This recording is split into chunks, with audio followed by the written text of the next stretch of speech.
Sa lahat ng uri ng sugal ng mga Pilipino, isa ito sa mga maituturing na industriya, libangan para sa marami. Pero para kay Danilo, ito ang nagpabaon sa kanya sa utang. Ako ay may tanong sa iyaw. Oh. Paano ang iyong gagawin? Pag ang iyong manok na panabong ay aking nilutong ginawa kong fried chicken. Ay, hindi ako papayag. Baka naman hindi papayag, ako'y apo mo. Hindi po. Kahit na po kita, hindi ako papayag. Ah, Huwag mong bakit? kakatayin. Marami ang pumuputak online na mas mahal pa raw ng mga sabungero ang kanilang mga manok kesa sa kanilang pamilya. Hindi bangat ang biro-biruan, ang manok daw ang paboritong anak ni tatay. Anong mas mahalaga, ang apo mo o ang pang-ulam ng apo Mas mo? mahalaga yung manok na pangsabaw kaysa sa Bakit? iyang... Bakit? Nakakatawang usapin, pero para sa iba, hindi ito nakakatuwa. Katulad na lang sa kaso ni Butch na aminadong adik sa sabong. Sobrang saya. Ang patanggal stress yun. Kaka-relax. Parang walang problema ganun pag naghihimas ka ng manok. Nang dahil sa sabong, si Butch nabaon sa halos 2 milyong pisong utang. Ang kanya namang napatalo sa derby, umabot na raw ng halos 3 milyong piso. Diyos ko po! Pag nagkasabong ako, masaya. Kahit matalo, masaya. Sandiyan yung mga kwentuhan, mga kasama sa sabungan. Kaya naman siya at ang kanyang mga kamag-anak, malapit na rin daw mag-away o magsabong. Lahat ng savings na talaga, inubos niya para doon. Hanggang sa na-addict siya. Umuwi siya na galing sa sabungan na wala ng pera, talo, tapos gutom. Kasi mas inuuna yung sabong. Nataasan ko siya ng boses kasi nga, naiinis na rin ako. Kumbaga, titimpi ka, hindi mo na nga siya pinapansin, nahayaan mo na. Kumbaga, parang nasagad ka na, napuno ka na. Tsaka kasi napakatamad din sa bahay. Wala siyang inintindi. Kakain yan, iwanan na sa lababo kinainan. Sa Bulacan, nakilala namin si Butch. Nagbibreed ng mga manok na panabong. Ilulubog mo sa tubig, tapos dapat lahat yung balahibo niya parang sabunutan mo para pumasok sa loob. Kasi makapal yung balahibo ng manok eh. Bras, para malinis. So, ganyanin natin. Bibilad lang siya. Steroid, yung palakas ng muscle ng manok. Pero konti lang ang saksak nito kasi sa tao gumagamit ito eh, para hindi ma-off yung manok. Ito yung pagkain ng dalawang panlaban compared doon sa mga ordinary cocks. Kasi lalaban na sila eh, kailangan nila nito ng carbo. Kapansin-pansing, mas malaki pa ang espasyo ng kanyang mga alaga kumpara sa kanyang tirahan. At sosyal ang kanyang mga manok. Ipinang-o-online shopping pa niya. Nung araw ngang yon, nasaktuhan ng aming team ang delivery para sa kanyang mga paboritong anak. Gano'n naman yan. Thermostat para sa incubator. Special siya. Na manok. Ano pa yung vitamins ng manok. Ano gagawin dyan? Nakuha nga ng incubator. Doon sa incubator to eh. Wala na magagawa. Nandiyan na siya. Hindi napipigil yan. Tapos gumawa pa ng pisa ng itlog. Ito naman kasi libangan lang ito, hindi naman to... Kaya nga, huwag sana patagalin. Maghanap ng magandang trabaho. Hindi naman to bisyo.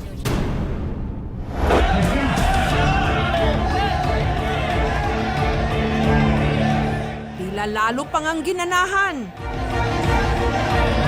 Nung minsang nanalo siya ng 140,000 pesos. Ipinambayad niya raw yon sa kanyang mga utang. Manalo sir, champion. Masaya. Magkano sir? Ano eh, yung masabi amount eh. Kwento ni Butch, isang kahig, isang tuka lang daw noon ang kanilang pamilya. Nung maliit ako, mahilig ako sumama sa tatay ko. Ting pupunta yung tatay ko sa buwan, gusto lagi yung kasama, ganyan, nagbabantay sa manok. Parang gusto ko ba yung lagi may hawak na manok, gano'n. Siyempre, bata, di ba? Dapat maglalaro ako, di yung manok paglalaroan ko. Kaya mula noon, nahilig na ako sa pagmamanok, sabong, ganyan. Nagbubulakbol din daw siya noon, makadayo lang sa sabungan. Araw-araw sa sabungan, ganyan, pupunta ka, buubos ng pera. Sabong ka, nakatikim ka ng panalo sa sabungan. Maaadi ka eh. So siyempre, isipin mo, nanalo ka ngayong araw na to. Kumbaga yung pera mo, halimbawa may pera ka 5,000, naging 10 ngayon. So in-expect mo bukas, mananalo ka uli ng ganun. Nung nagkapamilya, pati ba naman panghanda sana sa birthday ng kanyang kambal na itaya niya. Sa 3 pusta ko, lahat yung tinamaan ko. Ngayon, pagtingin ko sa bulsa ko, puno pala ng pera. Sayang kamay ko. Pag hawak ko ngayon, ang tingin ko sa pera ko, 36,000. Tumawag ako sa asawa ko, uwi ka ako sa Isabela. Kaya yun ang pinakamagandang nangyari sa buhay ko. Saktong-sakto birthday ng anak ko, nanalo ako sa sabong. Hindi sa lahat ng pagkakataon, binubuena si Butch. Nung pinusta ko yung cellphone ko sa sabungan, naubos kasi ko, cellphone na natira. Hanggang SIM card lang natira sa akin, hindi ko na natubos. Sa sobrang pagka-adi ko sa sabong, yun na nangyari. Pag natatalo na ako sa sabong, parang normal lang eh. Hindi naman ako nalulungkot din kasi siyempre nagsugal ako. Pero iniisip ko rin na sana hindi ako nagsabong ngayon kasi sayang yung pera. Gayunman, in fairness daw sa kanya, sinubukan naman niya itong iwasan. Piniling mag-abroad kasama ang ilan niyang mga kapatid sa Dubai, kung saan mahigpit na ipinagbabawal ang sabong. Naging sales agent siya roon. Akala niya, yun na ang kanyang bagong simula. Yun pala, sa Dubai, may naghihintay pa rin sa kanyang sabungan. Illegal nga lang. Isang condo unit, yung space na yun para sa sugalan lang. Merong particular na room na para sa baraha, sa mahjong. Mas malaki yung sa sabungan kasi maraming tao eh. Siyempre, natakot kami lahat dahil alam naman natin ang rules doon sa Arab country na bawal na bawal ang sugal. Number 1, kulong. Pangalawa, every Friday, ilalash ka doon. Ang pagkalulong ni Butch sa sabong, pansamantalang nahinto nung nakilala niya sa Dubai ang kanyang naging misis na si Lorraine. Nung nabuntis si Lorraine, umuwi ito ng Pilipinas. Dito na ipinanganak ang kanilang kambal. Pero while Lorraine is away, para kay Butch, tuloy ang ligaya. Sabong pa more sa Dubai. Pero mostly bago naman ako magsugal dun, nagpapadala naman ako sa asawa ko eh. Kapag nananalo naman daw, binabalatuhan niya ang kanyang misis na unti-unting nakahalata. Kasi minsan magkataka siya, kapapadala ko lang ng pera. Bakit after 3 days, papadala na naman ako ng pera. Tinatanong niya saan ko kinukuha yung pera. Pero sinasabi ko naman sa kanya na, nagsabong ako eh. Pero hindi naman ako nagtagal. Hindi niya alam na lulong na ako. Napabayaan ko na yung trabaho ko. Hindi ako pumapasok. Sabungan lang ako pumupunta. Araw-gabi. Tapos papasok ako saglit lang. Tapos punta na naman sabungan. Nawala na akong trabaho. Ayoko na magtrabaho. Yun ang pinakamahirap sa nangyari sa buhay ko. Nakakalam ng asawa ko, pumapasok pa ako, may trabaho ko. Pero hindi niya alam na wala na, nag-resign na ako. Sa Dubai pa lang, nabaon na sa utang si Butch. Ang kanyang loan sa bangko, umabot ng 1.5 million pesos. Na-stress lalo yung mga kapatid ko nandun kasama niya sa Dubai. Yun ang stress na stress. Sila binubulig-lig lagi doon. Naawa din, umiiyak. Maluluko na daw siya pag hindi pa siya nauwi. Kaya pilit siyang inuwi dito. Kinausap din siya, sabi magbago ka na, magtrabaho ka. Wala rin. Ano pa doon yan? Muntik pang makulong. Siyempre, bilang kapatid, masakit para sa amin yun. Dahil unang affected dito. Hindi lang kami, kundi yung mga anak niya. Dahil hindi na niya alam kung paano ito mababayaran noon, nagdesisyon siyang umuwi na lang ng Pilipinas. Pero sa kanyang pagbabalik bayan, siya naman ang nakipagsabong sa kanyang misis at mga kapatid. Yun, nung umuwi ako, siyempre, lumayo loob niya sa akin. Siyempre, yung mga pangarap namin, wala na, di ba? Kasi yung mga pangarap namin, patayo kami sariling bahay, bili ng lupa, pag-aralin ng maayos yung mga bata. Ngayon, parang nung nalulong ako sa sabong, wala na. Parang lumayo loob niya sa akin. Para maitaguyod ang kanilang pamilya, si Lorraine ng ibang bayan, naging DH o domestic helper sa Hong Kong. Ang kanilang mga anak na iwan sa biyenan ni Butch sa Isabela. Nangako naman si Butch na magbabago. Binigyan ng kanyang kapatid ng puhunan sa negosyo. Yun nga lang ang kanyang naisip na business, pagbebenta o pagbibreed ng mga panabong na manok. O tukso, layuan mo ako!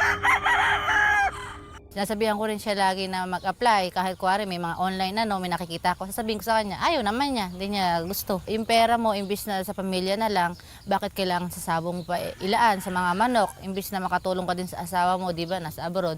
Tuwang sana kayo yung pera, imbis sa mga anak mo lang ilalaan, nauwi pa sa manok. May kahati pa yung mga bata. Siyempre, mahal din namin, kapatid namin yung kadugo. Yun ang basta-basta pwede itapon. Normal na nagagalit lang sila, kaya lang paparaning ko lang sa kabilang tenga. Ganun lang. Parang ano ko lang naman to libangan, ganun. Instead na tumambay ako sa karsada, di ba? Dito na lang ako sa bahay sa Manukan. Aminado naman si Butch, sadya raw siyang mahina. Hindi lang siya nag-alaga ng manok, nahulog ulit siya sa kamandag ng sabong. Sana magbago ka na, magtrabaho ka na, unahin mo na yung pamilya mo kaysa dyan sa mga manok. Pero sa totoo lang daw, gusto na rin ni Butch na makontrol ang kanyang sarili. Nagpasama siya sa aming team sa isang eksperto kung paano ito gagawin. Pinayagan naman ng aming team na kuna ng video ang kanilang konsultasyon. Kailangan mong alisin sa isip mo yung sabong. Pero unang-una nga, you have to accept. Ako po. Nagkamali ako. Ako po. Nagkamali ako kay Mrs. Nang sabi nga, bibigyan ka isang chance. Alam mo, maganda, humingi ka rin ng tulong pa sa kanila. Talaga magpakumbaba ka, nagkamali ako. Tulungan nyo nga ako. So, pagka ikay kumita, bigyan mo muna kay Mrs. Ako. Kung sa mga kaibigan mo, pagka niyayaya ko kayo, pwede ba wag mo akong isama? Pwede ba kausapin mo sila, humingi ka ng tulong kasi alam mo, pagka sarili mo lang minsan mahirap. Ako po. Pero pagkasama mo yung pamilya mo at mga kaibigan mo, mas madali yan. Divert your focus. Parang hirap naman kasi na kakainin lang ng mga anak mo, sugal mo pa, di ba? So, kaya po talagang ang pagsisisi nasa huli. He was able to fulfill the criteria of severe gambling addiction. Paulit-ulit niyang sinasabi kanina na wala naman akong problema, hobby lang to. Yun nga yung mga mahirap kasi once you deny, then yung change would be hard to come. You have to first accept na may mali sa'yo bago ka magbabago. Mukhang nasa stage of denial pa rin siya. Even yung sa mga mistakes niya. So, medyo mahihirapan siyang magbago kung magiging ganun pa rin ang attitude niya. Anong kailangan gawin ng asawa o kapatid? More understanding, more patience. These people need help. Kung hindi natin tutulungan ba, lalong hindi magbabago. Samantala, nagkaroon ng isa pang pagkakataon si Butch na makausap ang kanyang mga kapatid. New Year na, dapat new job, new life para sa pamilya. Naka-program naman sa akin yan. Oh, kasi siyempre, hindi mo naman pwede pagsabay-sabay niyan, step by step yan, di ba? Tuma-timing pa tayo di ba? May tempo pa tayo. Siyempre, pag nakaw mo na yung pagkakataon, nakapag-grab the opportunity na, di ba? Unang-una, malaki na hirap ko rito Di ba kasi maaalis to kagad ng isang biglaan Unti-unti ba gano'n? Sa ngayon, hindi pa, di ba? Unti-unti yan. Pero pagka nakakuha naman akong trabaho, tigilan ko na to. Siyempre, trabaho mo na yung priority bago itong mga manok. Sising-sisi rin naman daw si Butch, lalo pa sa mga milyones na tila inilipad lang sa sabong. Nagsisisi ako sa mga ginawa ko. Wala talaga sa una pagsisisi, nasa huli talaga. Kaya ako maibabalik lang yung kahapon, pupuntahan ko talaga ulit. Para ituwid yung pagkakamali ko na nangyayari. Yung mag-start ka sa, libangan lang to, pero hanggang sa tumatagal, di mo napapansin. Parang nalumulubog ka na. Pero hanggat tumitilaok ang manok kada bagong umaga, may panibagong pag-asa para sa mga katulad niya na gusto muling magsimula. Thank you so much mga kapuso. Kung nagustuhan niyo po ang videong ito, subscribe na sa GMA Public Affairs YouTube channel. Don't forget to hit the bell button for our latest updates.